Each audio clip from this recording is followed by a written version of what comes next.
He liked to dress in the very, very best, from his head down to his toes. This is a story that tells the tale of the Emperor's new clothes. The Emperor's new clothes. The Emperor's New Clothes. Once upon a time, long ago, there was an emperor who was so vain he spent all his time purchasing fine suits of silk and satin and sparkling jewelry made of diamonds, rubies, and pearls.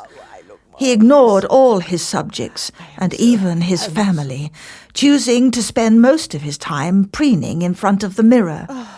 Of course, if there were a banquet or a ball, he would attend in order to show off his latest suit and jangle his expensive jewelry, thus ensuring he was, as always, the center of attention.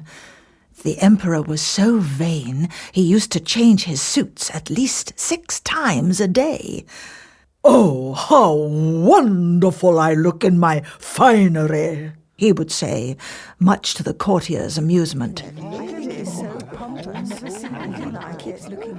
"He's so vain," said a passing scullery maid, as the emperor flounced through the hallways of the palace, wearing a bright pink flowing gown and a pearl-encrusted crown, so tall that it broke the chandeliers as he wafted by. Oops. One day, 2 rascals, calling themselves tailors, arrived at the emperor's palace. They managed to secure an audience with the emperor on the basis that they were the most exclusive weavers in the world, catering only to the richest of sultans, emperors, and kings. The rascals convinced the emperor that the cloth they used to create their wonderful attire was second to none. In fact, the suit they proposed to make for the emperor would be completely invisible to anyone not worthy of appreciating the exquisite nature of their fine work. "This sounds marvelous," said the emperor. "Just by wearing such a suit in public, I will be able to discover which subjects and servants are unfit to work for me here at the palace. I will also find out who is clever and worthy of my wonderful company."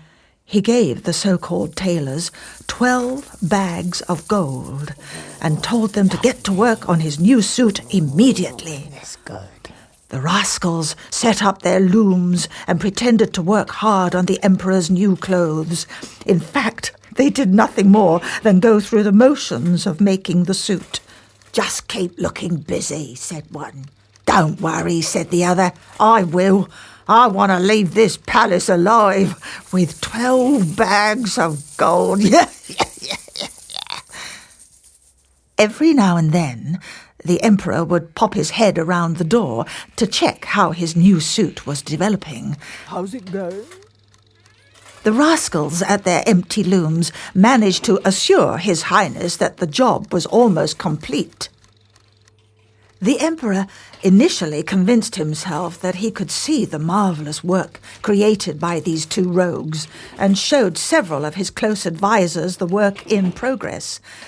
In fear of being perceived as a simpleton, one minister said, "It's going to be a remarkable suit."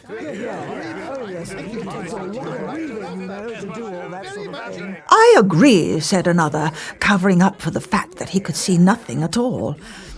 As the word spread around the kingdom of this illustrious and expensive suit, the impostors managed to negotiate several more bags of gold in order to complete their work and make sure that the suit was to be the finest ever seen. The emperor brought his most trusty officer to see the impostors weaving the invisible suit. "What do you think?" said one of the so-called tailors. "I think it's really excellent," said the officer, not wishing to appear simple. And the emperor was finally convinced that he had employed the greatest tailors in history, tailors whose suits would make him not only the talk of the kingdom, but would make him famous throughout the world for his glittering appearance, his fabulous wealth, and, of course, his unprecedented intelligence. I will be remembered in history for being the greatest emperor of all time, he said to himself as he looked towards the empty looms. But on a second glance, he saw nothing whatsoever in the loom's empty frames. Have I been fooling myself? He mused. Perhaps I am a simpleton and unfit to be an emperor. Are you happy with our excellent work? Inquired one of the rascals. We've worked so hard, and the result is that you have the best suit that we've ever made. I think it's absolutely fabulous, said a meagre maid as she served the emperor a cup of his favourite herbal tea. Yes, said the emperor. I couldn't agree more. It's the most marvellous suit ever created. And on saying this, he gave the two impostors another huge bag of gold and a bonus payment of diamonds, pearls, rubies, and other precious stones. Once the rogue traders had put the finishing touches to their so-called masterpiece, the emperor invited a selection of his courtiers to view the tailor's creation. The suit was deemed a triumph by one and all.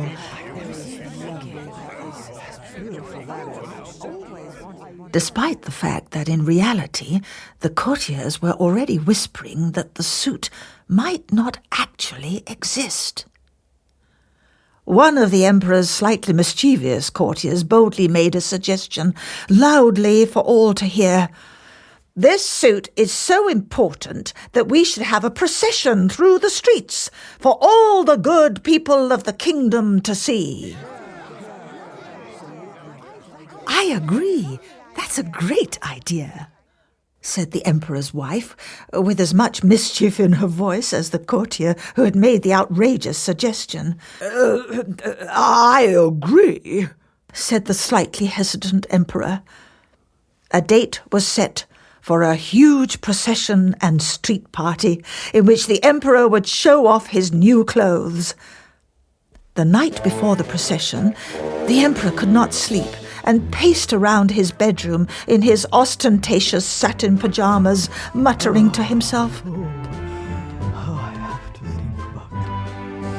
Could it be that I am but a simpleton? He mumbled. Of course not.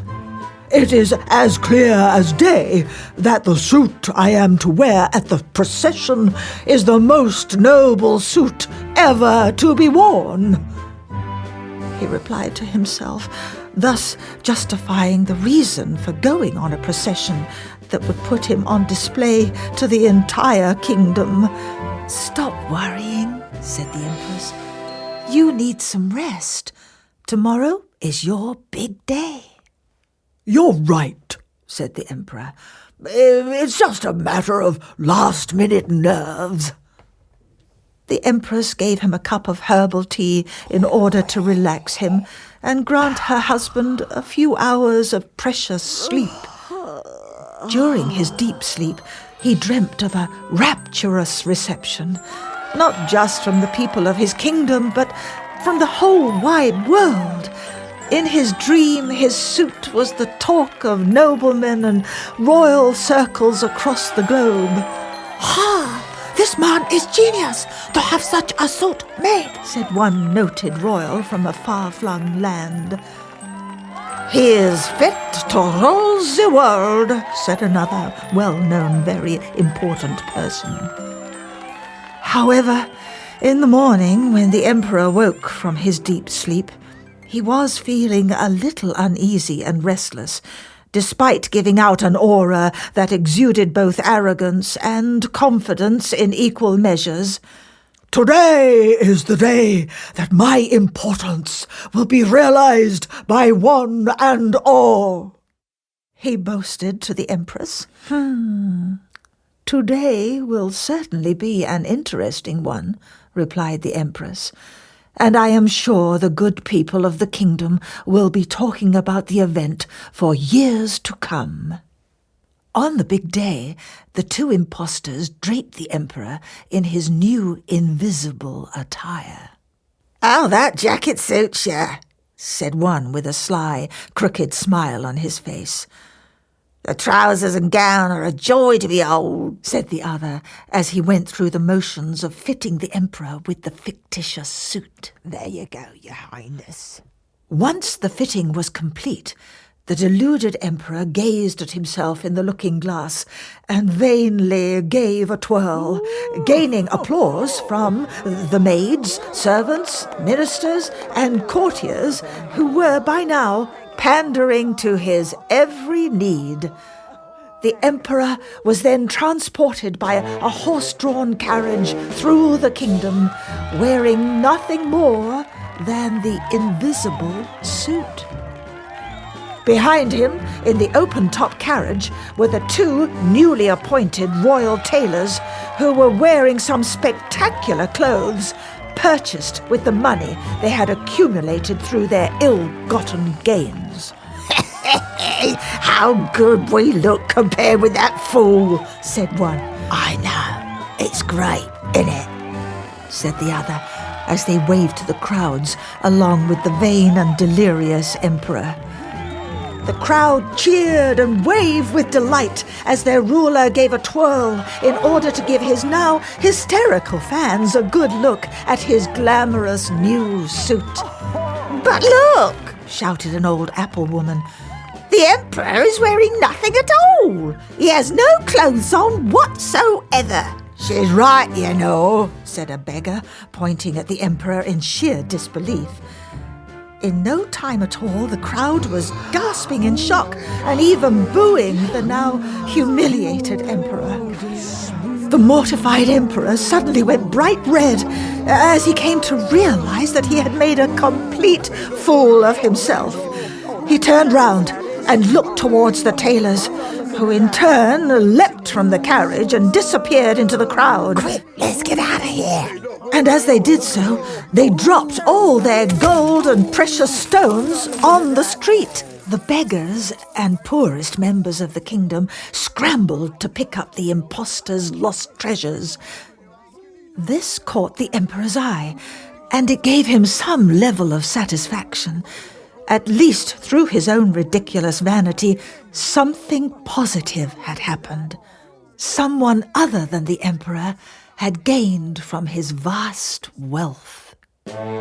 Knowing nothing could be done to change his unfortunate situation, the Emperor continued to parade through the streets with no clothes. But from that day on, he ceased to be vain, self-centered, and pompous. He even occasionally chuckled with the Empress when thinking of the day he learnt that there was more to life than appearing to be more important than others.